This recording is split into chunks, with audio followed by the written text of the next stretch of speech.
You would expect from the person that they would seek wealth, power, and glory, but we don't find that in the life of the Prophet Muhammad sallallahu alaihi wasallam. He lived a very humble lifestyle, mending his own shoes, milking his sheep, and patching his clothes. In the Quran, while prophets like Moses are mentioned 136 times and Abraham 69 times, Muhammad sallallahu alaihi wasallam's name appeared only 4 times.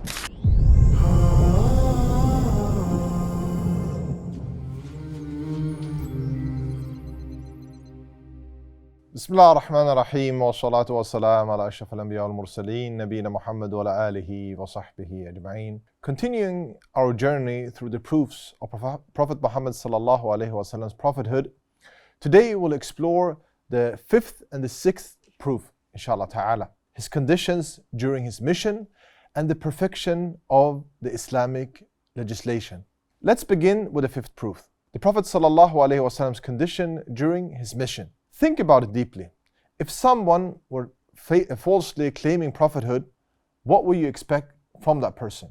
You would expect from the person that they would seek wealth, power, and glory, but we don't find that in the life of the Prophet Muhammad sallallahu alaihi wasallam. He lived a very humble lifestyle, mending his own shoes, milking his sheep, and patching his clothes. Sometimes months would pass without a fire being lit in his house for cooking. When he died, his armor was pawned to a Jewish merchant for 30 measures of barley. Is this the life of someone seeking worldly gain? Consider these remarkable facts. In the Quran, while prophets like Moses are mentioned 136 times and Abraham 69 times, Muhammad sallallahu alaihi wasallam's name appeared only 4 times. If he would have authored the Quran by himself, would not he have been glorifying himself and not the other prophets? Even in moments of personal crisis, like during the incident of the slander against his wife, he waited patiently for revelation rather than fabricating verses to defend his honor immediately. When people try to attribute the solar eclipse to his son's death, he firmly rejected such claim, teaching people the true nature of these natural phenomena.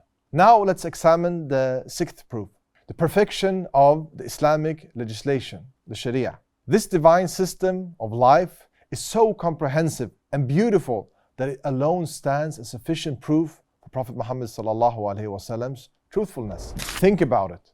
How would an unlettered man in the 7th century Arabia produce a system that perfectly balances spiritual and material needs, establish universal human rights, shows mercy even to animals, protecting their rights, creates an ethical economic system that the world still studies today, maintains social harmony while respecting individual freedom, provides detailed guidance for personal, family, and societal life.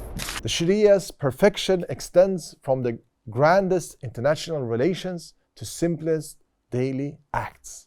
It teaches us everything from how nations should interact during peace and war to how to wear our shoes with dignity and respect. Consider its revolutionary principles. It declared all humans equal regardless of their skin color 14 centuries ago, making piety the only measure for nobility. It established women's right to inheritance, education, and property when the rest of the world debated whether women has a soul or not.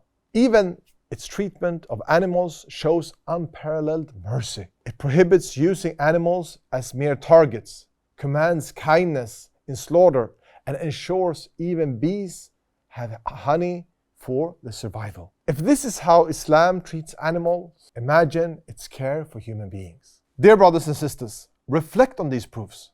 A prophet who lived in simplicity while holding tremendous power, and a divine law so perfect it continues to amaze scholars today. As some scholars noted, if there were no other proof of Muhammad sallallahu alaihi wasallam's prophethood, then the perfection of Islamic law, it will be sufficient. These aren't just historical facts. They are living proofs that continue to strengthen our faith and guide humanity. First, Allah subhanahu wa ta'ala says, indeed, Allah confirmed a great favor on the believers when He sent among them a messenger from themselves. May Allah subhanahu wa ta'ala grant us the wisdom to understand these proofs and the blessing of following the perfect guidance. Allahumma ameen. Haseen Center for Research and Studies, Safety and Reassurance.